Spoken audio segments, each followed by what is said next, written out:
तो देखिए students, contract costing चल रहा था, थ्योरी हो चुकी थी, है ना। आप देखिए इसमें कॉन्ट्रैक्ट कोस्टिंग में दो टॉपिक है मेन, कि एक तो कि if your contract is complete with in 1 year, कि 1 साल के अंदर अंदर आपका कॉन्ट्रैक्ट कंप्लीट हो जाता है, तो इट्स वेरी सिंपल कि आपने टी परफॉर्मा बनाना है, जितने एक्सपेंडिचर हैं वो डेबिट साइड में दिखाने हैं, जितने इनकम हैं वो क्रेडिट साइड में दिखाने हैं, तो आपका प्रॉफिट या लॉस आपका आ जाता है ना। लेकिन अगर आपका कॉन्ट्रैक्ट कंप्लीट नहीं है ना, तो फिर आप जो बताया था आपको वर्क इन प्रोग्रेस का या वर्क सर्टिफाइड अनसर्टिफाइड, वो आपको देखना होता है। तो हम 2 क्वेश्चन करेंगे, जिसमें अगर आपका कॉन्ट्रैक्ट कंप्लीट है तो किस तरह से बनाया जाता है, और उसके बाद फिर हम देखेंगे इनकम्प्लीट कॉन्ट्रैक्ट का। तो देखिए illustration number 7, expenses of maintenance period. अभी देखिए, a contractor undertook a contract on 1 अप्रैल 2018 को कॉन्ट्रैक्ट लिया। इनकर्ड द फॉलोइंग एक्सपेंडिचर, ये एक्सपेंडिचर हैं जो उन्होंने किए, जिसमें सबसे पहला है material purchased, wages paid, cost of special plant, direct expenditure और इनडायरेक्ट एक्सपेंडिचर। तो आपने करना क्या है, जितने भी एक्सपेंडिचर हैं, है ना, उसको आपने कहाँ शो करना है, कॉन्ट्रैक्ट अकाउंट की डेबिट साइड में। तो ये देखिए, to material purchased, wages, special plant, direct expenditure और इनडायरेक्ट एक्सपेंडिचर जो आपको क्वेश्चन में गिवन है। ये देखिए यहाँ तक 4000 तक, ये अमाउंट आपका यहाँ तक एज इट इज़ कहाँ पर शो कर देंगे आप, डेबिट साइड में। उसके बाद देखिए, other particulars are contract price. Contract price आपको दिया हुआ है 1.5 लाख, तो फिर आपने क्या करना है, बिकॉज कॉन्ट्रैक्ट इज़ कंप्लीट, तो आप कॉन्ट्रैक्ट प्राइस को क्रेडिट साइड में लिखेंगे बाय कॉन्ट्रैक्टी अकाउंट। अगर कॉन्ट्रैक्टी का नाम दिया हुआ है तो यहाँ पर नाम आ जाएगा, जैसे बाय मिस्टर राम, नहीं है तो बाय कॉन्ट्रैक्टी अकाउंट, और ब्रैकेट में लिखेंगे कॉन्ट्रैक्ट प्राइस, ये अमाउंट आ जाएगा आपका 1,50,000। उसके बाद देखिए, नेक्स्ट आपको गिवन है value of plant at the end, कि एंड में आपकी प्लांट की वैल्यू कितनी है, 15,000। इट मीन्स आपका जो प्लांट का ओपनिंग बैलेंस था वो कितना था, 20। अब आपका क्लोजिंग बैलेंस कितना है, 15,000। तो आप क्रेडिट साइड में शो कर दोगे प्लांट एट एंड, और we can say closing balance of plant. आगे देखिए, मटेरियल रिटर्न टू स्टोर, ये आपको दिया हुआ है 4,000, तो क्रेडिट साइड में आप लिख दोगे by material return to store 4,000। आगे देखिए, the contract was actually finished on 30 November 2018, कि 30 नवंबर को ही कॉन्ट्रैक्ट कंप्लीट हो गया, but the contract could not be considered as completed until the maintenance period of 6 month, कि 6 महीने के मेंटेनेंस पीरियड है, हैड एक्सपायर्ड ऑन 31 मई 2019। इसका मतलब 31 मई 2019 को ये कंप्लीट माना जाएगा।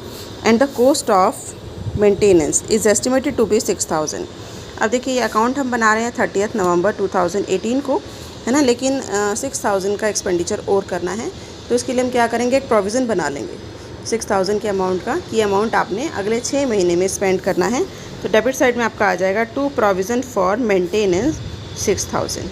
तो ये आप डाल के फिर आप प्रॉफिट आप निकाल सकते हैं। तो देखिए, क्रेडिट साइड में आइटम्स डाल दी, डेबिट साइड में एक्सपेंडिचर डाल दी इंक्लूडिंग प्रोविज़न। अब ये जो आपका बचा, ये आपका क्या हो जाएगा, प्रॉफिट, जो आप डालेंगे कहाँ, P&L अकाउंट में। तो अगर आपका कॉन्ट्रैक्ट कंप्लीट है तो इसमें ऐसी कोई प्रॉब्लम नहीं है, सिंपल आपने टी परफॉर्मा बनाना है, डेबिट साइड में एक्सपेंडिचर आ जाएंगे, क्रेडिट साइड में इनकम आ जाएगी, क्रेडिट साइड में से डेबिट साइड को माइनस करेंगे तो आपका क्या आ जाएगा, ये प्रॉफिट। तो आई थिंक ये क्लियर हो गया होगा।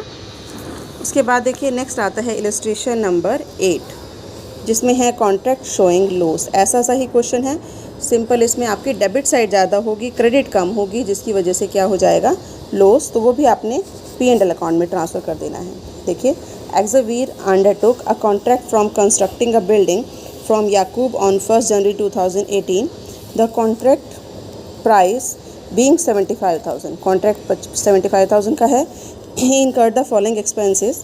अब देखिए क्या क्या एक्सपेंसेस किए, मटेरियल कंज्यूम्ड 25,000, डेबिट साइड में आ जाएगा, है ना। आगे देखिए, material in hand at the end 1,000। अब देखिए, एक बात मैंने आपको बताई थी कि कॉन्ट्रैक्ट अकाउंट की डेबिट साइड में हमेशा क्या आता है, मटेरियल परचेज्ड, है ना। अब यहाँ पर आपको दिया है मटेरियल कंज्यूम्ड, तो कंज्यूम क्या होता है कि कितना हमने यूज़ किया, इतना हमने यूज़ किया और इतना बैलेंस बच गया एट द एंड। तो ख़रीदा कितना, 25,000 प्लस 1,000, 26,000। तो आई थिंक समझ में आ रहा होगा कि हमने इतना मटेरियल तो इस साल यूज़ किया और 1,000 मटेरियल बच गया एट द एंड। इसका मतलब परचेज़ कितना किया, 26,000 का। तो डेबिट साइड में आप दिखाएंगे टू मटेरियल परचेज्ड कितना 26,000।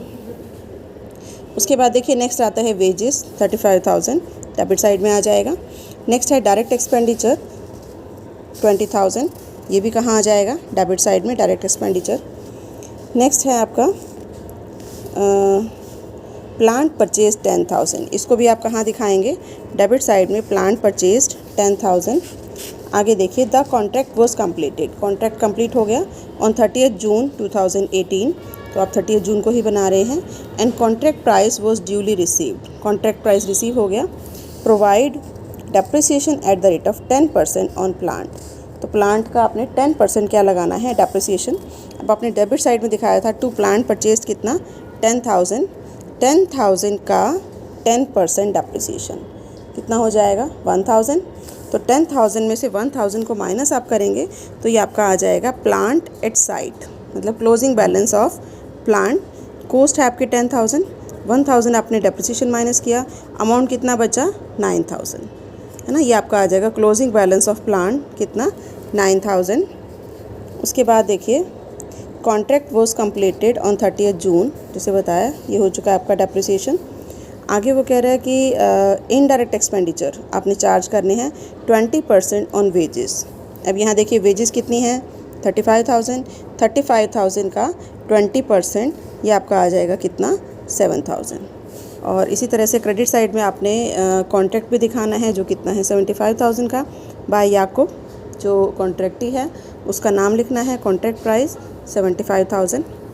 आप देखिए आप डेबिट साइड का टोटल कीजिए 98,000, क्रेडिट साइड में इसका टोटल करेंगे तो debit side is more than credit side, है ना, टोटल ऑफ डेबिट साइड। तो फिर आपका ये लॉस आ जाएगा और लॉस को भी आप कहाँ ट्रांसफ़र करेंगे, बाय P&L अकाउंट, ब्रैकेट में लिखेंगे लॉस और ये बैलेंसिंग फिगर आ जाएगा आपका कितना 13,000। तो इस तरीके से अगर आपका लॉस भी है तो भी आपने यही देखना है कि चाहे लॉस है चाहे प्रॉफिट है, जो यहाँ था तो आपने ट्रांसफ़र ही कहाँ करना है P&L अकाउंट में, है ना, जो भी बचा इफ़ कॉन्ट्रैक्ट इज़ कंप्लीट।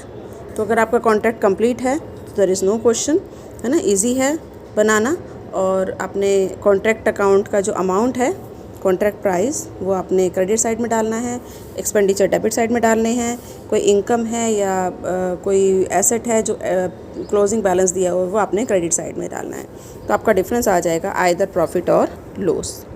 तो आई थिंक ये क्लियर हो गया होगा।